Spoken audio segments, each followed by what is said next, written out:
খেয়াল রেখে প্রথমত হচ্ছে আমি এইমাত্র পুলিশ হসপিটাল থেকে এসেছি। পুলিশের মোরাল অনেক ডাউন। চেষ্টা করছি যাতে পুলিশ ফিরে আসে। পুলিশ ফিরে না আসলে আপনারা দেখছেন যে কি হতে পারে। আর একটু আগে দেখলাম ব্যাংকের মধ্যে মারামারি, ব্যাংক দখল করবে কে কারে। এখন মনে হয় যে যার মতো করে যাতে দখল করতে চায় দখল করতে পারে।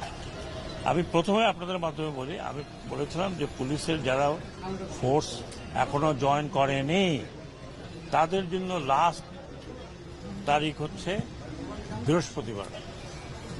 বৃহস্পতিবার পর্যন্ত যদি আপনারা কেউ ফোর্সে জয়েন না করেন তাহলে আমি আইজি পীর সাহেবের সাথে আলাপ করেছি, র্যাবের ডিজির সাথে আলাপ করেছি, মেট্রোপলিটন পুলিশ কমিশনারের সাথে আলাপ করেছি। আপনারা যদি বৃহস্পতিবার না আসেন আমরা ধরে নেব আপনারা চাকরিতে ইচ্ছুক নন। আগামী এই বৃহস্পতিবার, আগামীটা আবার কি, এই বৃহস্পতিবারের মধ্যে যে যার জায়গায় চলে যাবেন, ডিউটিতে থাকবেন। যা হয়ে গেছে সেটা হয়তো কারোর গায়ে কেউ হাত দেবেন না। বিচার করার আমরা প্রক্রিয়াটা করব, বিচার বিভাগ বিচার করবে। যারা দোষী হবেন, বড় দোষী ছোট দোষী যেই হোক, তাদের পানিশমেন্ট হবে। ঢালাওভাবে কাউকে দোষারোপ করা যাবে না। জনগণকে আমি এটুকু বলতে চাই, আপনারা পুলিশের গায়ে হাত উঠাবেন না। কারণ আপনারা এখন দেখছেন যে আপনারা নিজেরাই সাফার করছেন। আমি রাতে আমার কাছে টেলিফোন আসে, অমুক জায়গায় ডাকাতি হয়েছে। আমি বললাম যে আল্লাহ আল্লাহ করো, আর কিছু করার নেই। কি করার আছে? যে ডাকাতি হয় সেখানে যদি পুলিশ না থাকে কি করবে?